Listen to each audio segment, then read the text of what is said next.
किसान भाई नमस्कार, मैं पुनीत सिसोदिया। किसान भाई आज की इस वीडियो में हम स्यूडोमोनास फ्लोरेसेंस के बारे में जानकारी लेने वाले हैं। देखिए आप इसके बारे में आपने बहुत सारे वीडियो देखे होंगे, आप जानते होंगे कि ये एक हमारा मित्र बैक्टीरिया होता है जो हमारी फसलों पर फंगस जनित रोगों का अटैक भी नहीं होने देता है और जो बैक्टीरिया जनित रोग है उनका अटैक भी नहीं होने देता है। यानी कि ये एंटीबायोटिक का भी काम करता है और फंजीसाइड का भी काम करता है और बैक्टीरिया साइड का भी काम करता है। ये दोनों तरीके से हमारी फसलों को पर काम करता है।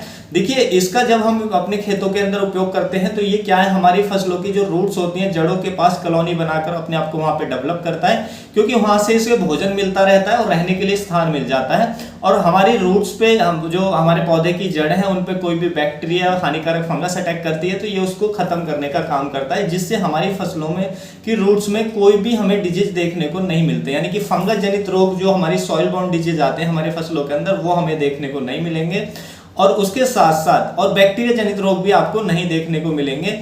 उसके साथ साथ देखिए ये सिस्टमिक भी होता है, यानी कि प्लांट के सिस्टम में भी चला जाता है और जिससे ये प्लांट के अंदर भी जो हानिकारक फंगस है बैक्टीरिया है उसको खत्म करने का काम करता है। तो बहुत ही अच्छे से काम करता है।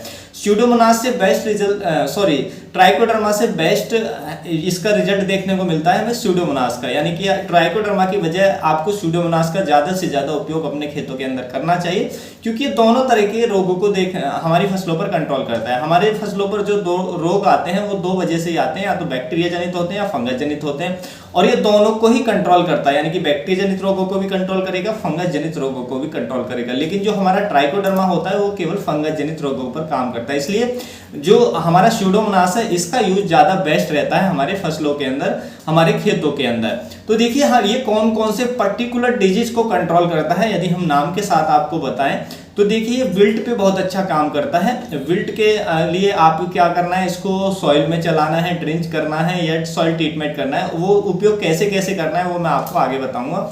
तो विल्ट के लिए बहुत अच्छा काम करता है। डैम्पिंग ऑफ डिजीज जो देखने को मिलता है उस पर भी अच्छा काम करता है, उसके लिए दे सकते हैं। और जो हमें स्टेम रॉट की समस्या देखने को मिलती है, स्टेम रॉट को भी अच्छे से कंट्रोल करता है, उसके लिए भी आप इसको यूज कर सकते हैं। उसके साथ साथ देखिए गन्ने की फसल में हमें रेड रॉट देखने को मिलता है, लार्ड सडन रोग, तो उसको भी अच्छे से कंट्रोल करता है, उसके लिए भी आप इसका उपयोग खेतों के अंदर कर सकते हैं। धान में शीत ब्लाइट को अच्छे से कंट्रोल करता है, उसके लिए आप इसका यूज कर सकते हैं। नींबू में हमें कैंकर डिजीज देखने को मिलता है, कैंकर को अच्छे से कंट्रोल करता है, उसके लिए आप दे सकते हैं।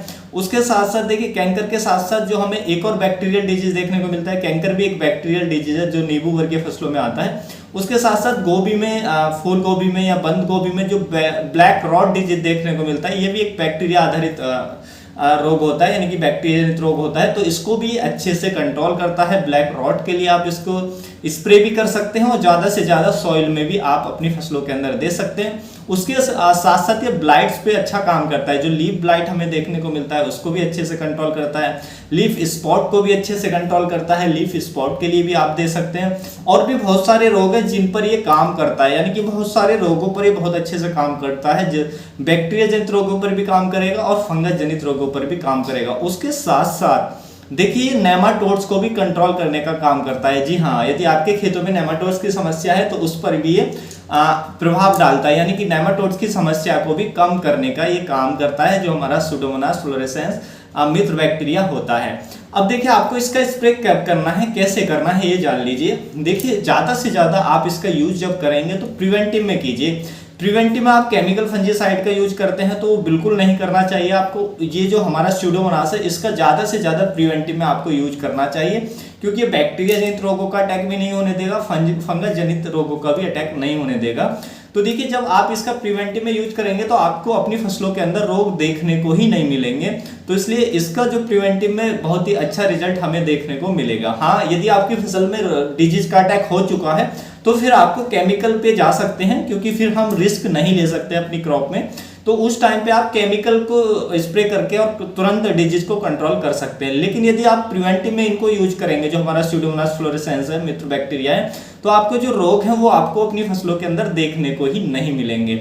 यूज कैसे करना है, देखिए ज्यादा से ज्यादा आपको इसको सबसे पहले सॉइल ट्रीटमेंट में यूज करना है। सीड ट्रीटमेंट में भी आप इसको यूज करें जरूर, क्योंकि जिस सीड का ट्रीटमेंट करके आप बुआई करते हैं तो सीड पे फंगस का अटैक नहीं होता है। जर्मिनेशन हमें क्रॉप का अपने फसलों का ज्यादा देखने को मिलता है, जिससे हमें उत्पादन अच्छा होता है। जर्मिनेशन ज़्यादा होगा और जर्मिनेशन हमें हेल्दी देखने को मिलेगा। तो सीड ट्रीटमेंट में आप क्या करेंगे, इसकी 10 ग्राम मात्रा को लेंगे, 10 से 15 ग्राम मात्रा को प्रति किलोग्राम बीज पे अच्छे से बुरक के और मिक्स करके उसको सीड के ऊपर जो इसके पाउडर आता है उसकी जो लेयर चढ़ जाए और उसके बाद बुवाई कर दें।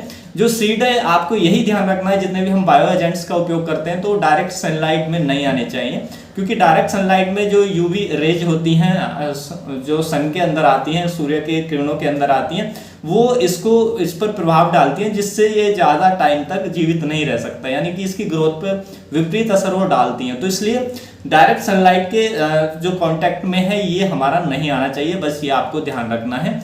तो उसके बाद आपको बुवाई कर दें तो सीड ट्रीटमेंट में कर सकते हैं, उसके साथ साथ सॉइल ट्रीटमेंट में दे सकते हैं। सॉइल ट्रीटमेंट में देने का आसान तरीका है कि आप जब भी किसी की फसल की बुवाई कर रहे हैं तो अंतिम जुताई के समय आप इसकी जो 2 किलोग्राम मात्रा को लगभग 100 किलोग्राम या उससे ज़्यादा जितनी भी आप गोबर की खाद ले लेंगे कोई दिक्कत नहीं है, जितनी ज़्यादा गोबर की खाद का उपयोग करेंगे उतने ज़्यादा बेनिफिट है।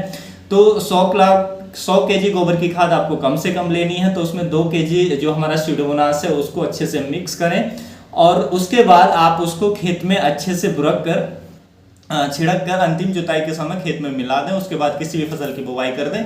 तो देखिए क्या काम करेगा, हम इस तरीके से यूज करते हैं तो हमारी फंगस हमारे खेत के अंदर जो हमने पहले कोई भी क्रॉप ली है, तो क्रॉप हम लगातार मान लीजिए अपने खेतों के अंदर वेजिटेबल क्रॉप ले रहे हैं तो उनमें कोई ना कोई डिजीज आता ही रहता है, तो उसकी वजह से उसके जो अवशेष हैं वो मिट्टी में पड़ते हैं, तो वहां पे जो मिट्टी के अंदर वो जो फंगस है वो लंबे समय तक जीवित रहती है। तो जब हम इसका उपयोग कर देंगे तो उस फंगस को खत्म कर देगा, यानी कि जो हमारी सॉइल है उसको फंगस फ्री कर देगा। फिर हम कोई भी क्रॉप लगाएंगे तो उसमें जल्दी से कोई भी रोग हमें देखने को या कोई भी डिजीज हमें देखने को नहीं मिलेगा, चाहे वो बैक्टीरिया जनित रोग हो चाहे फंगस जनित रोग हो। तो इसलिए सॉइल ट्रीटमेंट, सीड ट्रीटमेंट दोनों ही वेरी इंपॉर्टेंट है, आपको जरूर करना चाहिए।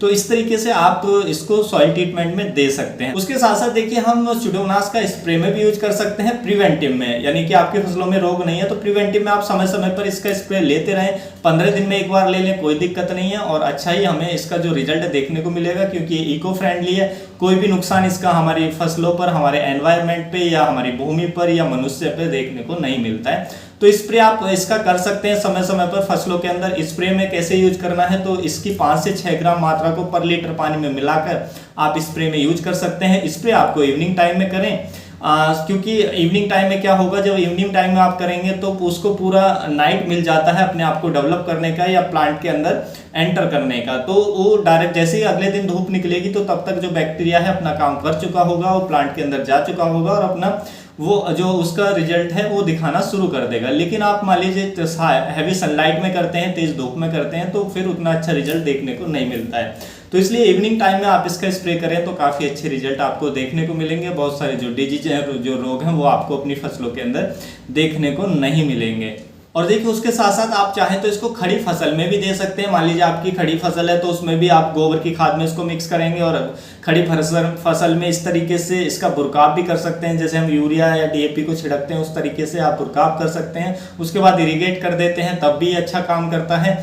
या आप इसको ड्रिंच में भी दे सकते हैं, जैसे मैंने बताया कि 5 से 6 ग्राम पर लीटर पानी में मिला करके, और आप ड्रिंचिंग भी कर सकते हैं पौधे में समय समय पर, तो भी ये अच्छा काम करता है। तो इस तरीके से आप यूज कर सकते हैं। और ड्रिप इरिगेशन में आप इसको चला सकते हैं, यदि चलाना चाहते हैं तो अच्छा काम करेगा। और यदि हम इसके साथ ह्यूमिक एसिड को मिक्स कर लेते हैं तो इसके जो रिजल्ट है हमें और भी बेहतर देखने को मिलते हैं। तो आप इस तरीके से उपयोग इसका अपने खेतों के अंदर कर सकते हैं, बहुत ही अच्छे रिजल्ट हमें इसके देखने को मिलते हैं। इसकी प्राइस की बात करें तो देखिए 1 केजी की जो इसकी कीमत हमें पड़ती है लगभग 200 रुपये की रेंज में पड़ जाती है, तो ज़्यादा एक्सपेंसिव भी ये हमें नहीं पड़ता है। तो उम्मीद है किसान भाइयों जो आज की जानकारी आपको अच्छी लगी होगी। जानकारी अच्छी लगी तो वीडियो को लाइक कीजिएगा, ज़्यादा से ज़्यादा फार्मर के साथ इसको शेयर कीजिएगा ताकि उन तक भी जानकारी पहुंच सके। मिलूंगा आपको एक और नई वीडियो में नई जानकारी के साथ। अपना ख्याल रखिएगा। धन्यवाद।